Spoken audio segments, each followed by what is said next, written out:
En 1784, une comtesse française a empoisonné son époux avec de l'arsenic dissous dans du vin de Bourgogne, puis a attendu 3 années entières avant de fuir le château familial avec un homme que la société considérait comme sa propriété.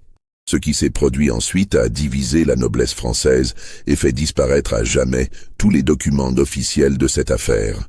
Avant de continuer, si cette histoire vous intrigue déjà, abonnez-vous à cette chaîne et dites-moi dans les commentaires de quelle ville vous nous écoutez. Votre soutien permet de faire revivre ces récits oubliés par l'histoire officielle. Maintenant, laissez-moi vous ramener à l'automne de 1781, dans une région reculée du centre de la France, entre les vallées de la Loire et les premiers contreforts du Massif central.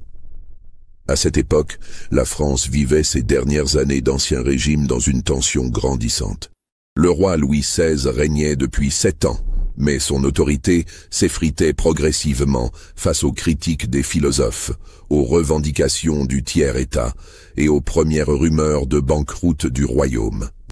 Dans les salons parisiens, on débattait des idées de Rousseau et de Voltaire. Mais dans les provinces reculées, le système féodal maintenait encore son emprise totale sur la vie quotidienne.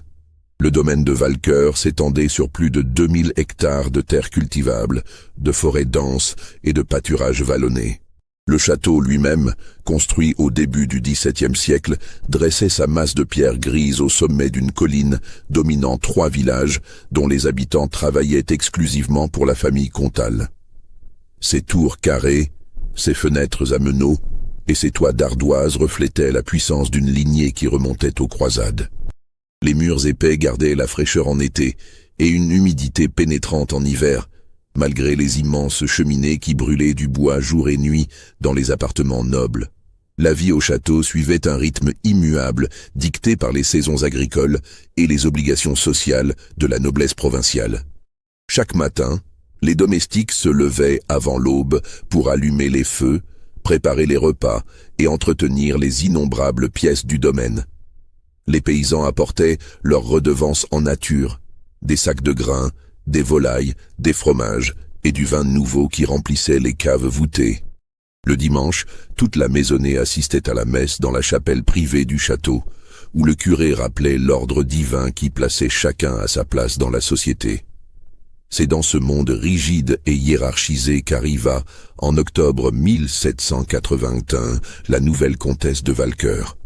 Elle s'appelait Henriette Louise de Fontbrun, et elle avait tout juste 18 ans lorsqu'elle franchit pour la première fois les grilles du domaine dans un carrosse aux armoiries fraîchement repeintes. Son mariage avec Armand Gaston, comte de Valcoeur, avait été arrangé 6 mois plus tôt par les 2 familles, soucieuses d'unir leurs terres et de consolider leur position dans une noblesse provinciale menacée par l'appauvrissement progressif. Henriette Louise était une jeune femme mince au visage ovale, aux yeux noisettes et aux cheveux châtain clair qu'elle portait poudrés selon la mode du temps. Elle avait reçu l'éducation typique d'une fille de la petite noblesse, élevée dans un couvent jusqu'à ses 16 ans, où elle avait appris le catéchisme, la broderie, un peu de musique et les rudiments du latin nécessaires à la lecture des textes sacrés. On lui avait surtout enseigné l'obéissance, la modestie et le devoir conjugal qui consisterait à donner des héritiers à son futur époux. Le comte Armand Gaston avait 42 ans au moment du mariage. C'était un homme de stature moyenne, au ventre proéminent, au visage rougeau marqué par l'abus de vin et de viande. Veuf depuis 3 ans, il avait perdu sa première épouse en couche avec l'enfant, un garçon mort-né qui aurait assuré la lignée. Depuis, il vivait seul au château avec une domesticité réduite et une réputation de plus en plus sombre parmi les nobles des environs. On murmurait qu'il battait ses serviteurs pour des vétilles, qu'il buvait du matin au soir, et qu'il entretenait des relations troubles avec certaines paysannes du domaine. Mais ces rumeurs n'avaient pas franchi les murs du couvent où Henriette Louise avait grandi, et la jeune fille ne découvrit la véritable nature de son époux que lors de leur nuit de noces. Ce qui se passa dans la chambre nuptiale cette nuit-là ne fut jamais consigné dans aucun document. Mais 3 jours plus tard, la femme de chambre nouvellement assignée à la comtesse rapporta avoir vu des ecchymoses sur les bras et le cou de sa maîtresse. Henriette Louise ne se plaignit jamais officiellement. Elle savait qu'une épouse n'avait aucun recours légal contre son mari, que l'Église et la loi lui ordonnaient de se soumettre, et que toute rébellion ne ferait qu'empirer sa situation. Les premiers mois de son mariage furent un cauchemar silencieux. Le comte la traitait tantôt avec indifférence glaciale, tantôt avec une brutalité calculée qui ne laissait jamais de marque visible sur le visage. Il exigeait sa présence au repas, mais ne lui adressait presque pas la parole, préférant boire en silence ou invectiver les domestiques pour la moindre imperfection dans le service. La nuit, il venait dans sa chambre sans prévenir, et elle devait subir ses assauts avec une résignation muette. Le reste du temps, elle vivait enfermée dans ses appartements, brodant des nappes d'autel pour la chapelle ou lisant les quelques livres pieux que contenait la bibliothèque du château. L'unique consolation d'Henriette Louise était la compagnie de sa femme de chambre, une jeune paysanne nommée Margot, qui lui témoignait une affection sincère et tentait d'adoucir son quotidien par de petites attentions.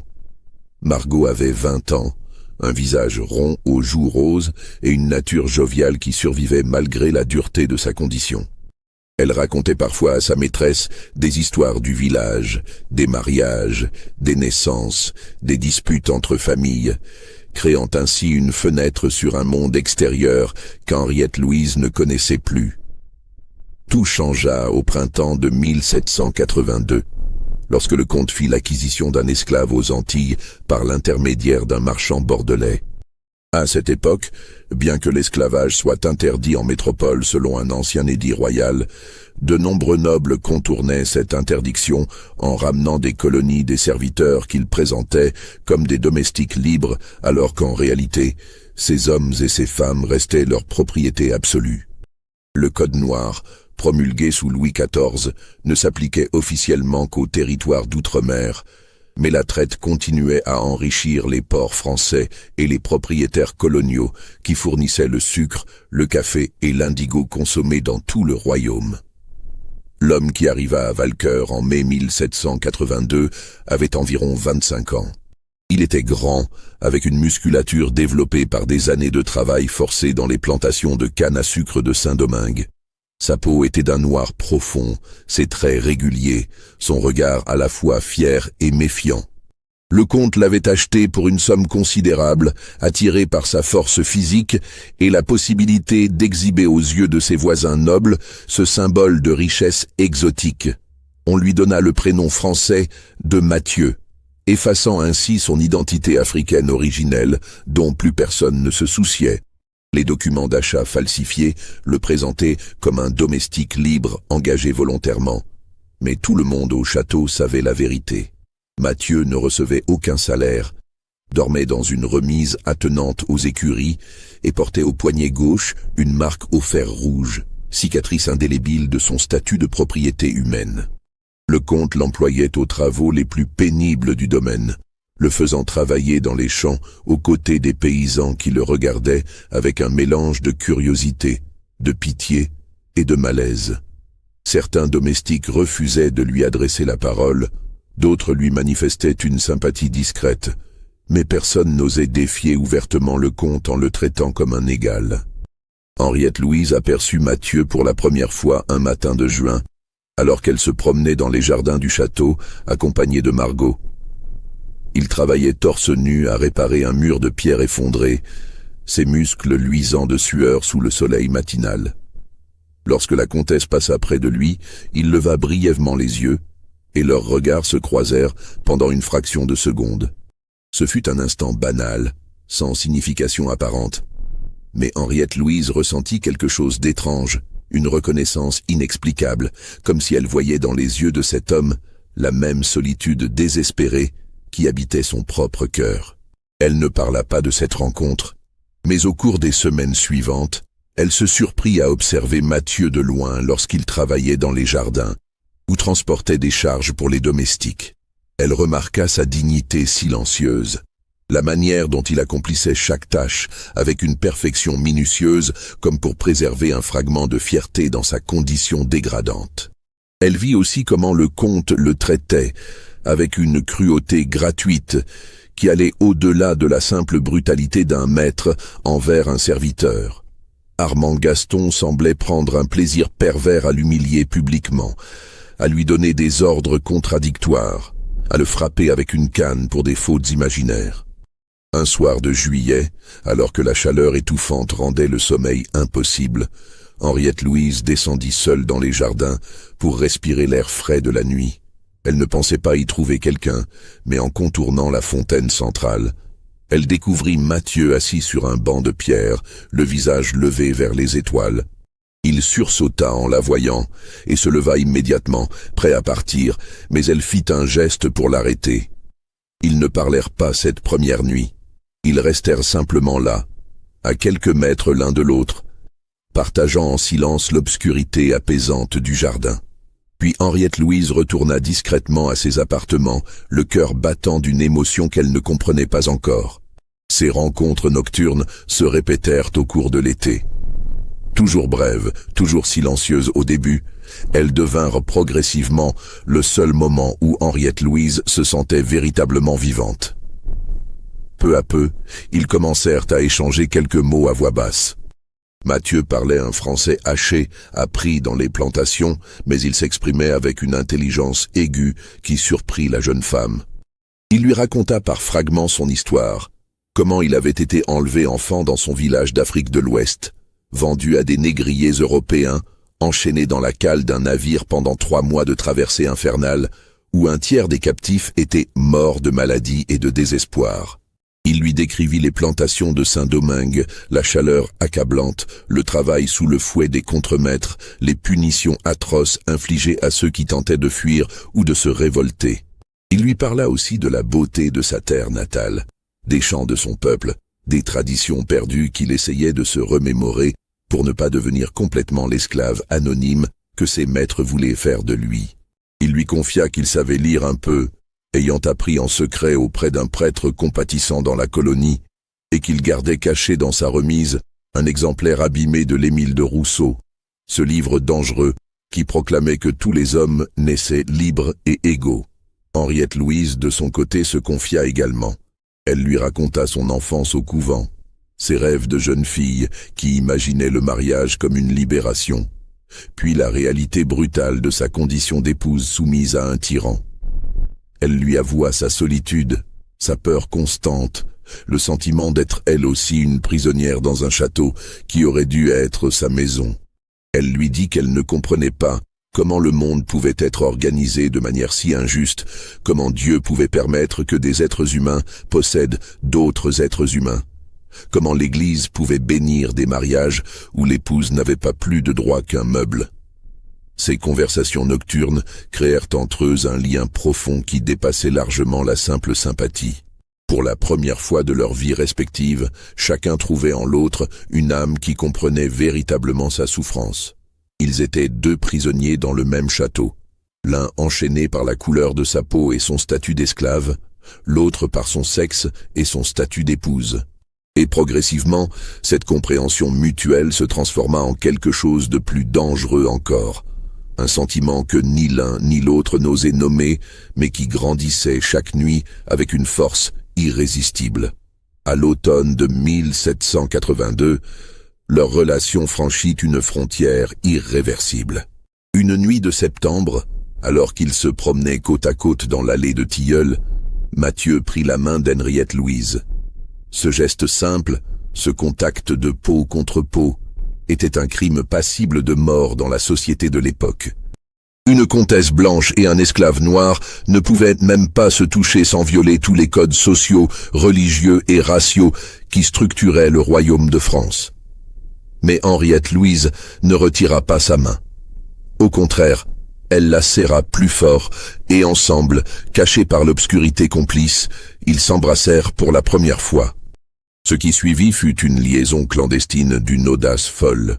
Ils se retrouvaient désormais plusieurs fois par semaine dans différents endroits du domaine, toujours de nuit, toujours avec la peur constante d'être découverts. Ils utilisaient une remise abandonnée près des écuries, un pavillon de chasse rarement utilisé au fond du parc, parfois même la chapelle, lorsqu'ils étaient certains que personne ne viendrait. Henriette Louise apprenait à mentir avec une facilité qui l'effrayait elle-même, inventant des migraines, des prières prolongées, des promenades solitaires pour échapper à la surveillance de son époux et des domestiques. Margot, la femme de chambre, découvrit leur secret dès le mois d'octobre. Elle avait remarqué les absences nocturnes de sa maîtresse, les changements dans son humeur, l'éclat nouveau dans ses yeux. Une nuit, elle suivit Henriette Louise et la vit entrer dans le pavillon de chasse où Mathieu l'attendait. Au lieu de les dénoncer, Margot choisit de devenir leur complice. Elle comprenait l'amour malgré les interdits et elle admirait le courage de sa maîtresse. Elle se mit à couvrir leur rencontre, à détourner l'attention des autres domestiques, à prévenir Henriette Louise quand le comte rôdait près de ses appartements. Mais cette situation ne pouvait durer indéfiniment. Le comte, bien qu'ivre la plupart du temps, n'était pas complètement aveugle. Il remarqua que sa femme semblait différente, moins soumise, moins terrorisée par sa présence. Il vit aussi que Mathieu le regardait désormais avec une insolence à peine dissimulée. Des soupçons confus commencèrent à germer dans son esprit embrumé par l'alcool, mais il ne parvenait pas à imaginer la vérité tellement elle lui semblait impossible. Une comtesse française ne pouvait pas s'abaisser avec un esclave noir. C'était impensable, contre nature, une abomination que même son imagination pervertie refusait d'envisager sérieusement. L'hiver de 1782 à 83 fut particulièrement rigoureux. La neige recouvrit le domaine pendant des semaines, isolant le château du reste du monde. Les paysans moururent de froid dans leurs masures mal chauffées, le bétail périt dans les étables, et même au château, malgré les immenses feux de cheminée, l'humidité glaciale pénétrait partout. Cette période d'enfermement forcé rendit les rencontres d'Henriette Louise et Mathieu encore plus difficiles et dangereuses. Ce fut pendant cet hiver que la jeune comtesse commença à envisager l'impensable. Elle réalisait que sa situation était sans issue. Elle ne pouvait continuer ainsi indéfiniment à vivre une double vie entre son mariage forcé et son amour interdit. Elle ne pouvait fuir le château sans argent ni protection, et même si elle y parvenait, où pourrait-elle aller avec Mathieu? Aucune ville de France ne les accepterait, aucune institution ne les protégerait. Aux yeux de la loi, elle était la propriété de son mari, et Mathieu était la propriété de son mari également. Ils n'existaient pas en tant qu'individus libres capables de choisir leur destin. Une nuit de janvier 1783, alors qu'ils se tenaient serrés l'un contre l'autre dans le pavillon gelé, Mathieu lui confia un plan désespéré. Il avait entendu parler, par d'autres esclaves évadés des colonies, de sociétés abolitionnistes en Angleterre qui aidaient les fugitifs à trouver refuge à Londres. Si Henriette Louise et lui parvenaient à atteindre un port de la côte nord, s'ils trouvaient un navire prêt à les embarquer clandestinement, ils pourraient peut-être traverser la Manche et commencer une nouvelle vie sous de fausses identités dans un pays où personne ne les connaîtrait. C'était un rêve fou, presque impossible à réaliser. Mais Henriette Louise s'y accrocha comme à une planche de salut. Elle commença à planifier leur fuite avec une minutie obsessionnelle. Elle devrait voler de l'argent à son mari, rassembler des vêtements simples pour se déguiser en paysanne, choisir le moment propice où le comte serait trop ivre pour réagir rapidement. Mais il y avait un obstacle majeur, insurmontable, tant qu'Armand Gaston serait vivant. Le comte était le propriétaire légal de Mathieu. Même s'ils fuyaient ensemble, ils pourraient lancer des mandats d'arrêt, mobiliser la maréchaussée, offrir des récompenses pour leur capture. Et lorsqu'on les retrouverait, et on les retrouverait forcément, Mathieu serait exécuté publiquement après avoir été torturé, et Henriette Louise serait enfermée à vie dans un couvent-prison. Ce fut Margot qui, sans le savoir, donna à sa maîtresse l'idée qui changerait tout. Un soir de février, alors qu'elle brossait les cheveux d'Henriette Louise, elle mentionna en passant l'histoire d'une famille noble des environs.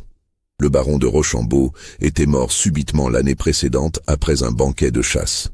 Les médecins avaient été conclus à une apoplexie, mais des rumeurs persistantes dans les villages voisins suggéraient que sa jeune épouse, qui avait hérité de tous ses biens, l'avait empoisonné avec de l'arsenic acheté sous prétexte de tuer les rats du château.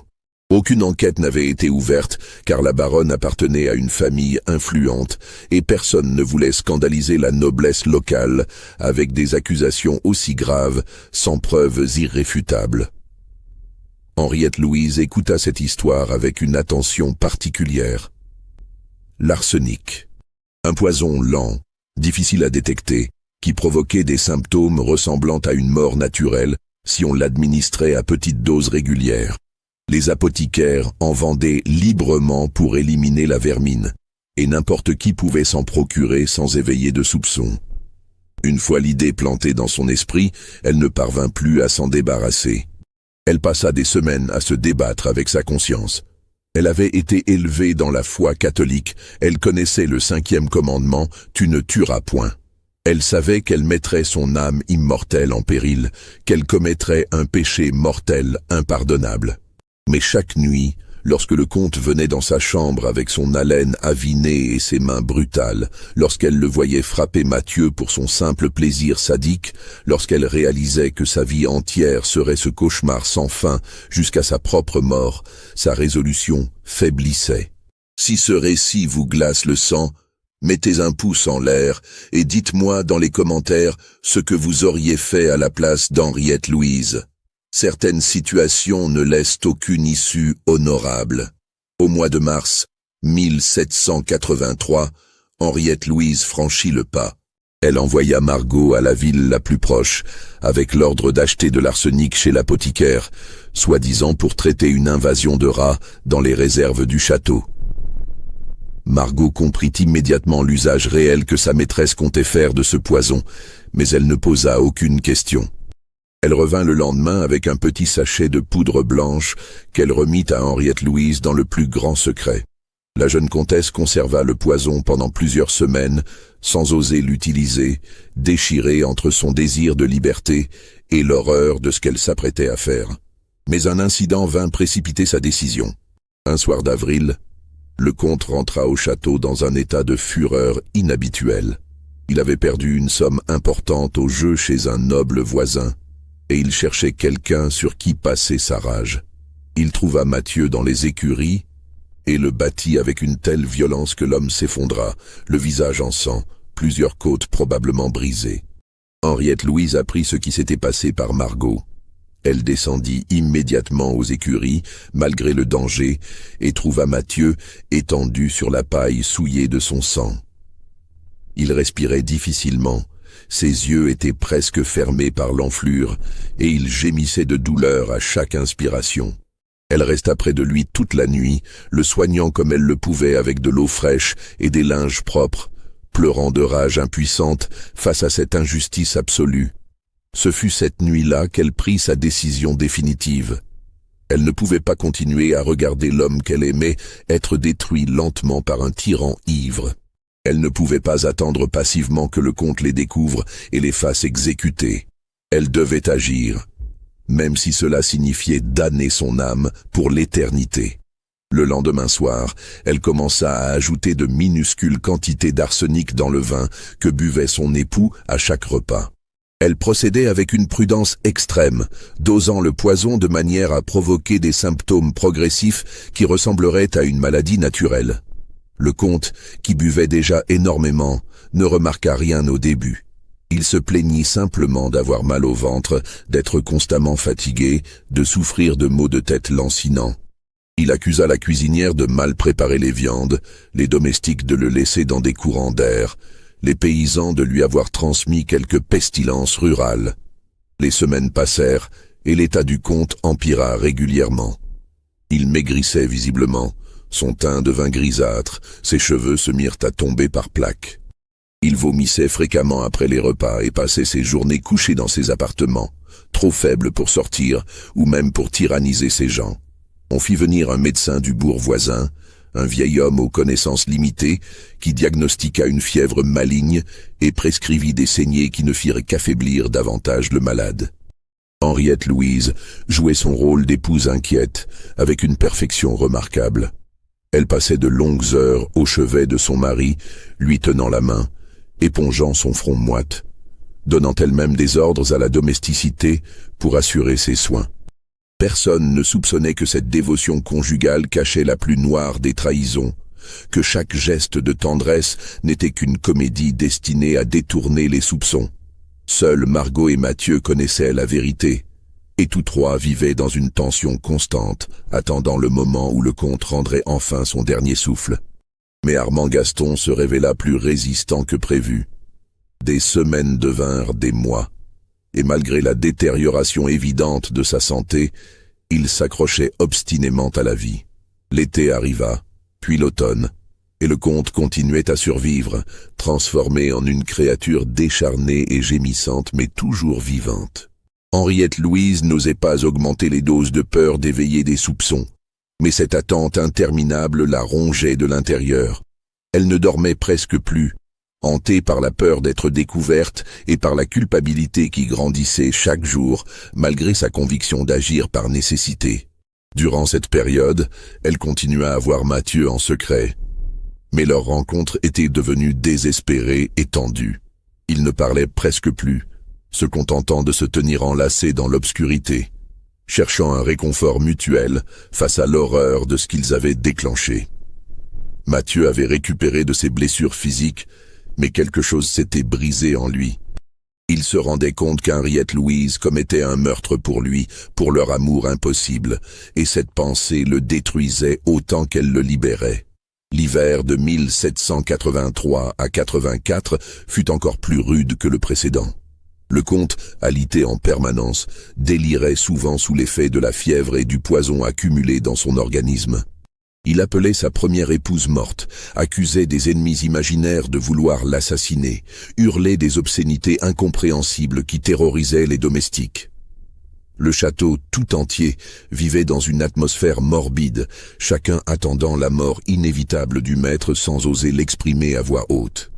Ce fut pendant une nuit glaciale de janvier 1784 qu'Henriette Louise commit son erreur fatale.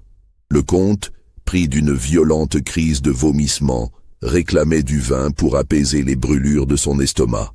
Dans son empressement à lui donner ce qu'il demandait, elle versa une dose d'arsenic légèrement supérieure à l'habitude dans la carafe qu'elle lui apporta.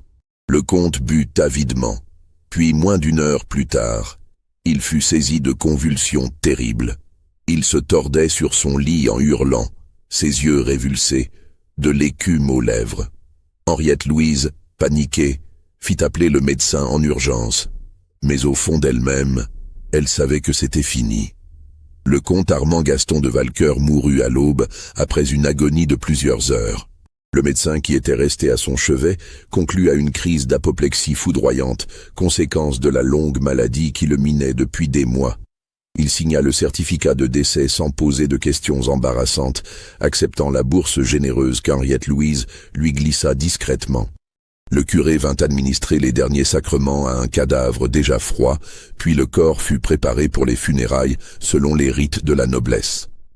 Les obsèques du comte furent célébrées 3 jours plus tard dans la chapelle du château, en présence de la petite noblesse locale et des notables des villages environnants.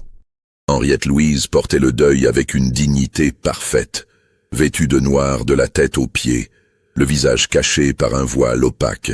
Elle pleurait aux moments appropriés, recevait les condoléances avec une grâce émouvante, et personne ne douta un instant de son chagrin de jeune veuve. Le cercueil fut descendu dans le caveau familial sous la chapelle, et une messe fut dite pour le repos de l'âme du défunt. Selon les lois de succession de l'époque, Henriette Louise héritait de l'usufruit du domaine, jusqu'à ce qu'un héritier mâle de la famille puisse en prendre possession. Comme le comte n'avait pas d'enfants et que ses cousins les plus proches vivaient à des centaines de kilomètres, la jeune veuve se retrouva soudain maîtresse absolue de Valcœur.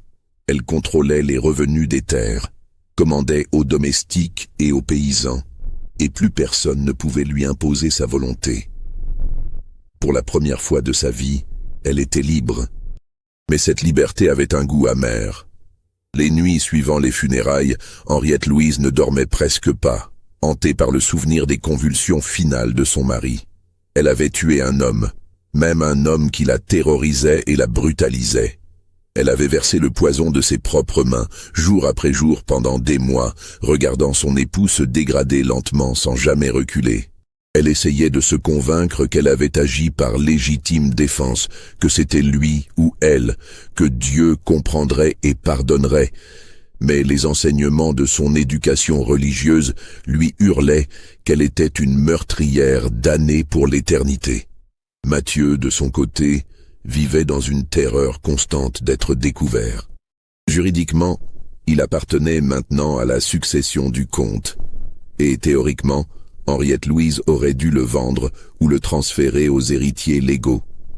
Mais elle fit immédiatement rédiger par le notaire du domaine un acte d'affranchissement, déclarant Mathieu homme libre et lui versant même un petit pécule en récompense de ses services.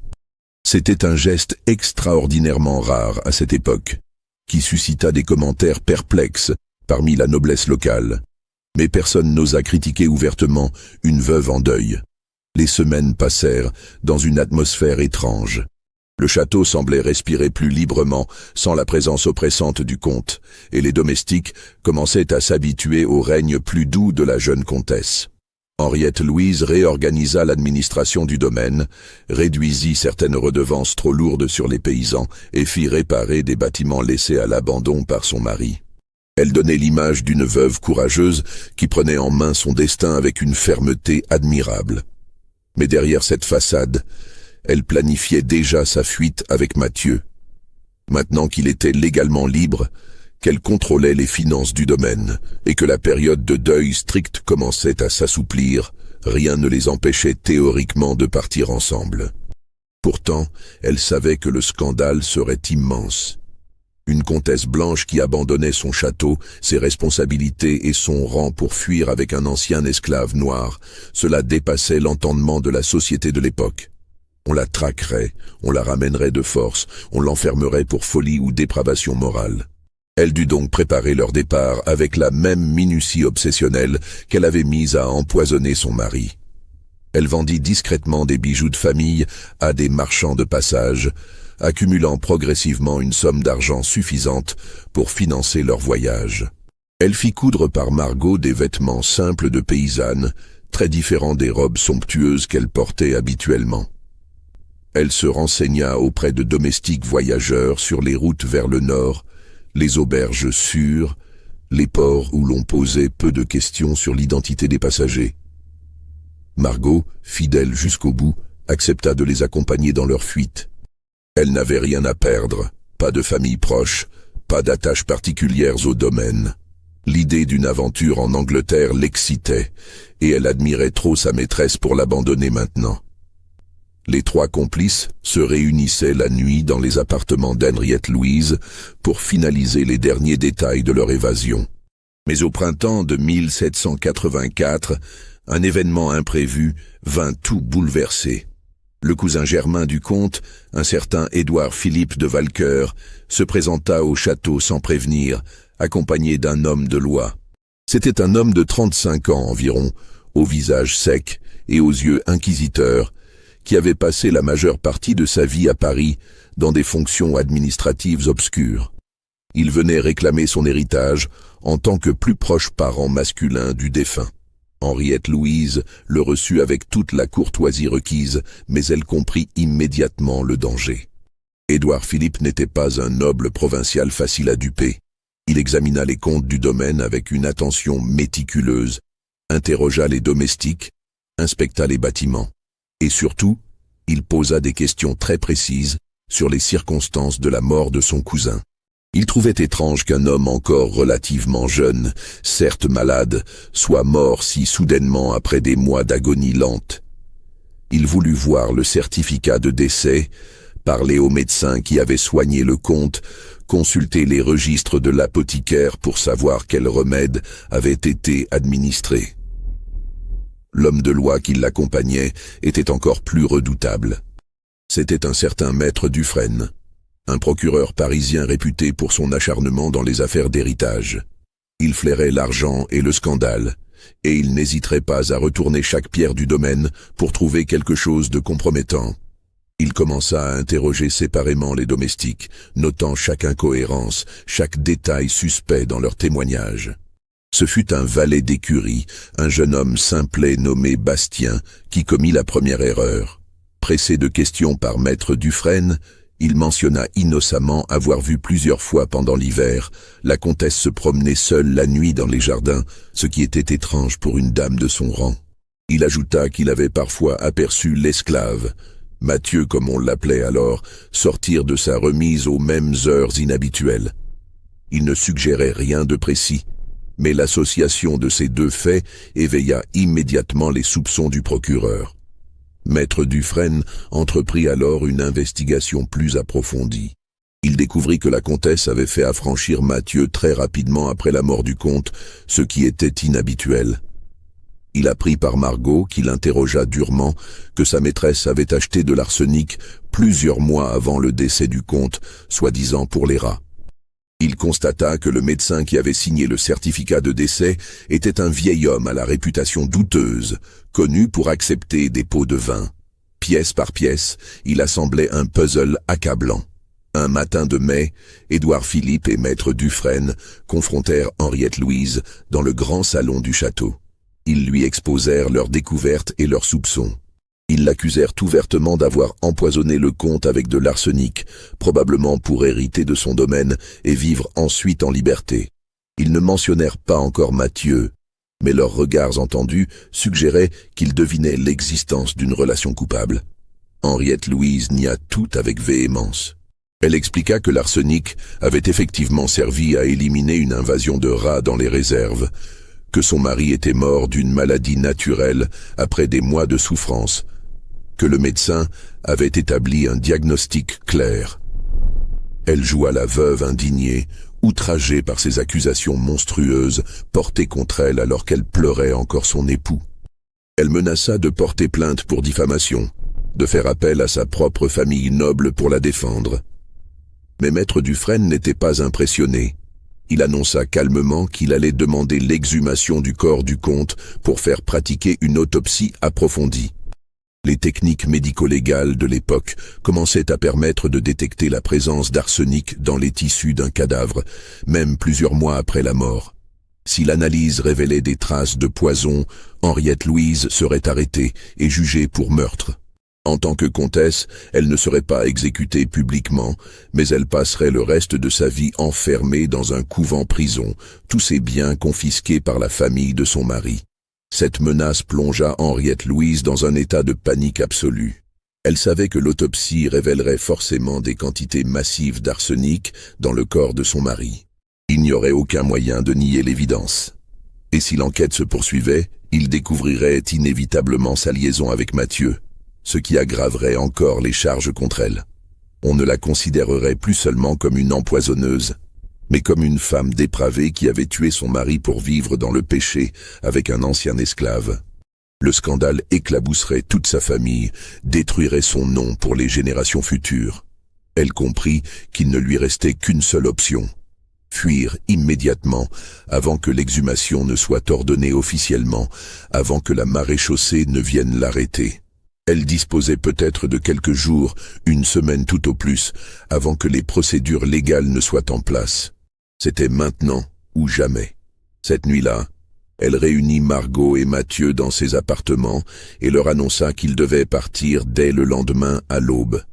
Ils n'avaient plus le temps de peaufiner leurs plans, plus le temps d'accumuler davantage d'argent ou de préparer minutieusement leur voyage. Ils prendraient ce qu'ils avaient, quelques vêtements, les bijoux déjà vendus, et ils disparaîtraient avant que quiconque ne puisse les arrêter. Margot accepta immédiatement, avec ce mélange d'excitation et de peur qui la caractérisait. Mais Mathieu hésita. Pour la première fois depuis des mois, il exprima ouvertement ses doutes.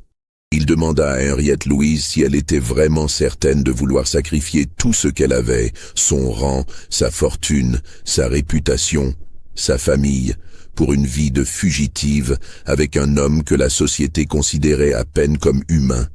Il lui dit qu'il l'aimait plus que tout, mais qu'il ne pouvait accepter qu'elle se détruise pour lui.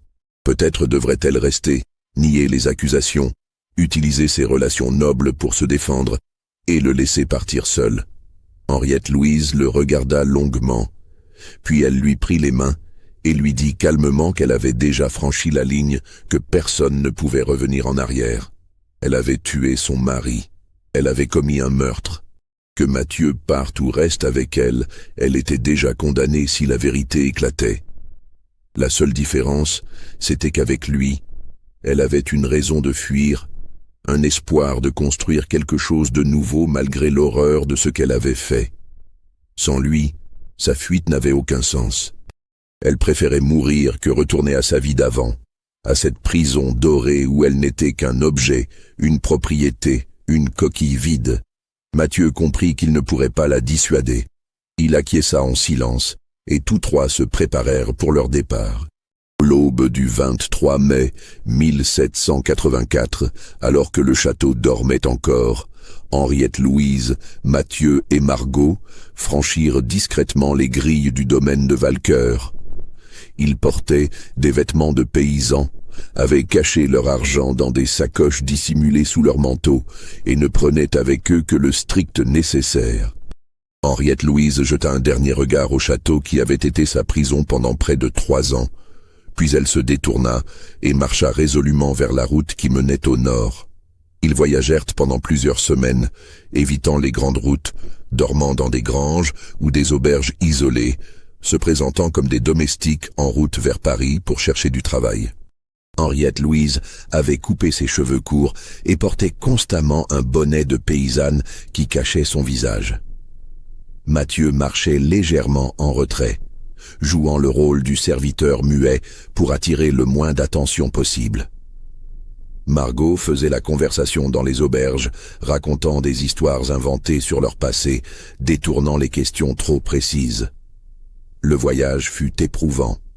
Ils devaient marcher des heures chaque jour sur des chemins boueux, traverser des forêts inquiétantes, éviter les brigands qui rôdaient sur les routes. Plusieurs fois, ils croisèrent des patrouilles de maréchaussée et durent se cacher dans les bois jusqu'à ce que les cavaliers s'éloignent. Henriette Louise, qui n'avait jamais marché plus de quelques centaines de mètres dans les jardins du château, souffrait de douleurs atroces aux pieds et aux jambes, mais elle serrait les dents et continuait sans se plaindre. Ils atteignirent finalement la côte normande au début du mois de juillet. Le port où ils arrivèrent était une petite ville poissonneuse et bruyante, pleine de marins, de marchands et de contrebandiers. Ils passèrent plusieurs jours à chercher un capitaine de navire prêt à les embarquer clandestinement vers l'Angleterre. Ce fut finalement un vieux marin breton, un certain capitaine Loïc, qui accepta moyennant une somme exorbitante. Il ne posa aucune question sur leur identité, devinant probablement qu'ils fuyaient quelque chose, mais du moment qu'ils payaient, ils s'en fichaient. La traversée de la Manche dura une nuit et un jour entier, par une mer agitée qui rendit Henriette Louise et Margot malades à en mourir. Elles vomirent par-dessus bord pendant des heures, accrochées au bastingage, pendant que Mathieu les soutenait et tentait de les réconforter. Mais lorsque les côtes anglaises apparurent enfin à l'horizon, avec les falaises blanches de Douvres brillant sous le soleil de l'après-midi, les 3 fugitifs éprouvèrent un soulagement immense. Ils avaient réussi. Ils avaient traversé la mer. Ils étaient en Angleterre, hors de portée de la justice française. Mais leur arrivée à Londres, quelques jours plus tard, dissipa rapidement leurs illusions. La capitale anglaise était une métropole gigantesque, sale, bruyante et dangereuse pour ceux qui ne connaissaient ni la langue ni les codes sociaux. L'argent qu'il leur restait fondait rapidement dans les auberges sordides des quartiers pauvres où ils devaient se loger. Les sociétés abolitionnistes dont Mathieu avait entendu parler existaient bien, mais elles étaient débordées par le nombre de réfugiés des colonies et se méfiaient des Français depuis que la France soutenait les Américains contre l'Angleterre. Henriette Louise, qui parlait un peu d'anglais appris au couvent, réussit à trouver du travail comme gouvernante dans une famille bourgeoise qui ne posait pas trop de questions sur son passé. Elle se faisait appeler Louise Fontaine, veuve d'un petit marchand français ruiné. Mathieu trouva un emploi de portefaix dans les docks de la Tamise, un travail épuisant mais qui payait suffisamment pour survivre. Margot devint servante dans une taverne du quartier de Southwark. Ils vécurent ainsi pendant près de 3 ans, dans des conditions modestes mais libres. Henriette Louise et Mathieu ne pouvaient pas se marier officiellement, car les lois anglaises de l'époque interdisaient encore les mariages interraciaux. Mais ils vivaient ensemble comme mari et femme dans un petit logement humide près des docks. Margot habitait non loin, et les trois exilés formaient une famille de substitution, soudés par leurs secrets partagés et leur passé commun. Henriette Louise donna naissance à une fille en 1786, puis à un garçon en 1788. Les enfants avaient la peau claire, presque aussi pâle que celle de leur mère, mais leurs cheveux bouclés et certains traits de leur visage trahissaient leur ascendance mixte. Dans le Londres cosmopolite de la fin du XVIIIe siècle, ils n'étaient pas les seuls enfants métis, et personne ne les regardait avec l'horreur scandalisée qu'ils auraient suscitée en France. Mais Henriette Louise ne parvint jamais véritablement à oublier ce qu'elle avait fait. Elle faisait des cauchemars récurrents où elle revoyait les convulsions agonisantes de son mari, où elle entendait les accusations de Maître Dufresne, où elle se retrouvait enfermée dans un cachot glacial. Elle sursautait chaque fois qu'elle croisait un Français dans les rues de Londres, craignant toujours d'être reconnue malgré les années passées. Elle allait parfois seule dans une église catholique française de la ville, où elle priait pendant des heures, implorant un pardon qu'elle savait ne jamais pouvoir obtenir vraiment. Mathieu, lui, s'adaptait mieux à leur nouvelle vie. Il apprenait l'anglais rapidement, se faisait des amis parmi les dockers et les marins, et commençait même à s'intéresser au mouvement abolitionniste qui gagnait en force en Angleterre. Il participait à des réunions clandestines où d'anciens esclaves racontaient leurs histoires et militaient pour l'abolition complète de la traite. Il trouvait un sens à son existence en aidant d'autres fugitifs à s'établir à Londres, en partageant son expérience et en leur donnant de l'espoir. Les nouvelles de France leur parvenaient de manière fragmentaire, par les journaux anglais et les récits des voyageurs. Ils apprirent qu'en 1789, la Révolution avait éclaté à Paris, que le peuple s'était soulevé contre le roi et la noblesse, que l'ancien régime s'effondrait dans la violence et le chaos. Les nobles émigraient en masse vers l'Angleterre, l'Allemagne, la Russie, fuyant la guillotine et la confiscation de leurs biens. Des noms connus défilaient dans les listes d'exécutés publiées par les gazettes. L'aristocratie française était en train de disparaître dans un bain de sang. Henriette Louise se demandait souvent ce qui était advenu du château de Valcoeur, d'Édouard Philippe, de Maître Dufresne, de tous ceux qui l'avaient reconnu. Avait-il été emporté par la tourmente révolutionnaire? Le domaine avait-il été confisqué et redistribué aux paysans? Les archives avaient-elles été brûlées avec tant d'autres documents de l'ancien régime?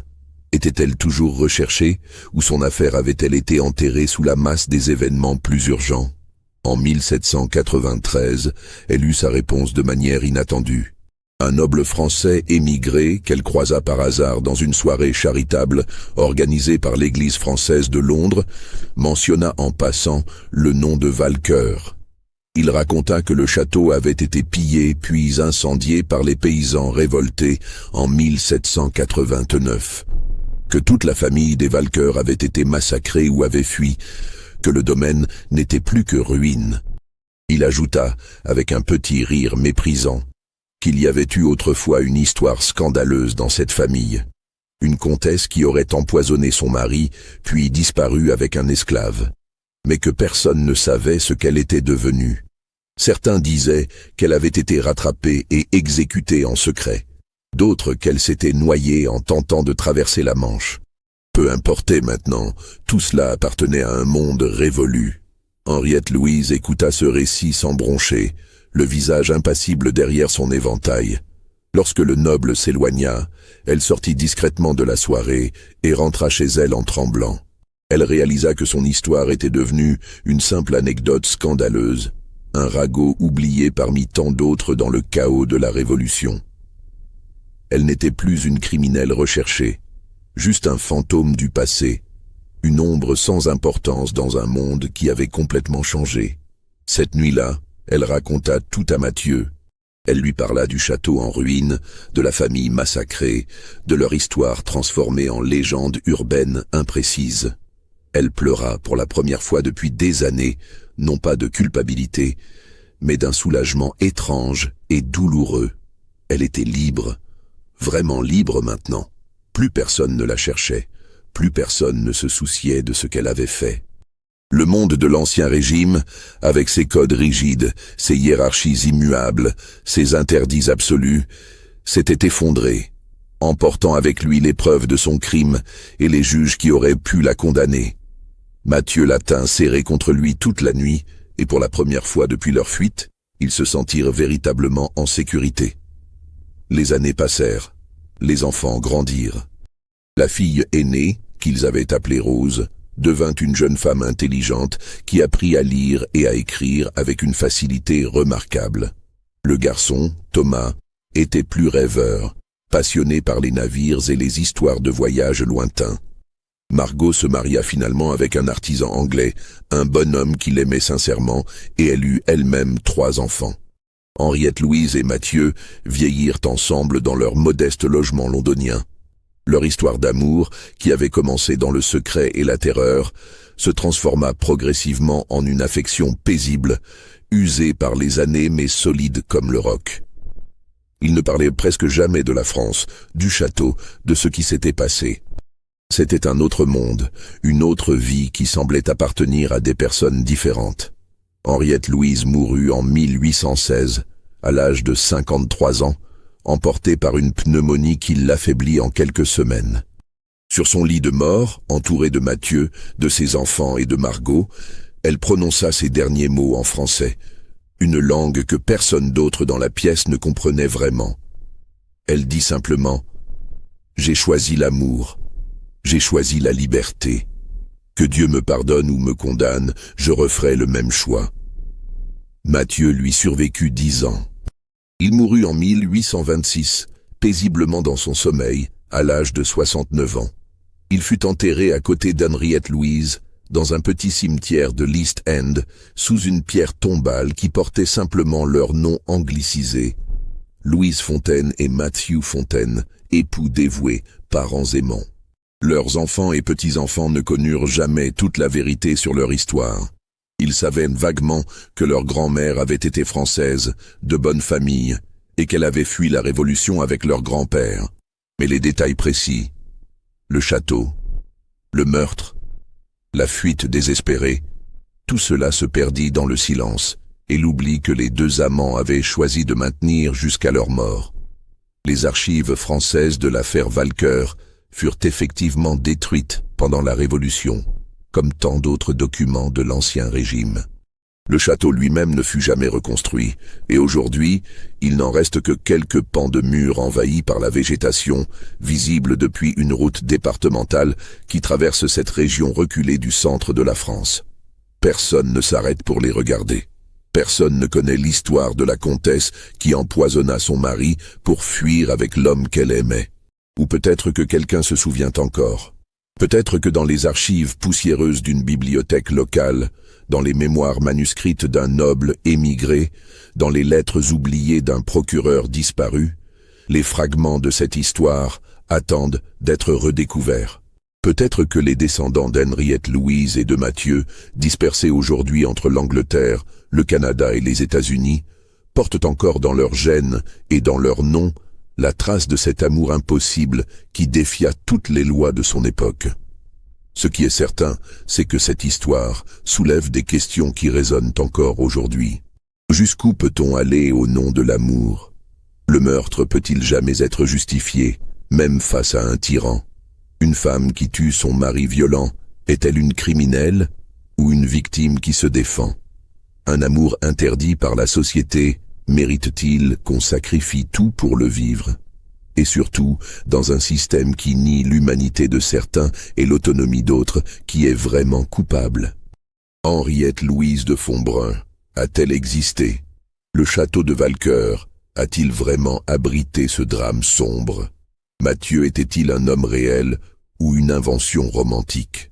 Les documents ont disparu, les témoins sont morts depuis plus de 2 siècles, et la vérité s'est perdue quelque part entre l'histoire et la légende. Mais peut-être que cela n'a pas d'importance. Peut-être que l'essentiel est de se souvenir que derrière les grandes dates, les batailles célèbres et les rois couronnés, il y a eu des milliers d'histoires humaines comme celle-ci. Des gens ordinaires confrontés à des choix impossibles, des amours interdites qui ont défié les conventions, des crimes commis par désespoir plutôt que par cruauté, des fuites désespérées vers des horizons incertains. L'histoire officielle retient les noms des puissants et les oublie. Mais les autres, ceux qui ont vécu et souffert dans l'ombre, méritent aussi d'être racontés, même si nous ne pouvons jamais être certains que leur histoire soit vraiment arrivée exactement comme nous la racontons. Alors, qu'en pensez-vous? Cette histoire vous semble-t-elle vraie? Croyez-vous qu'Henriette Louise et Mathieu ont réellement existé? Auriez-vous fait les mêmes choix à leur place? Dites-le moi dans les commentaires, abonnez-vous pour découvrir d'autres récits oubliés de l'histoire française et partagez cette vidéo avec ceux qui aiment les mystères sombres et les amours impossibles. Parfois, la frontière entre l'histoire et la légende est si mince qu'elle n'existe peut-être pas vraiment.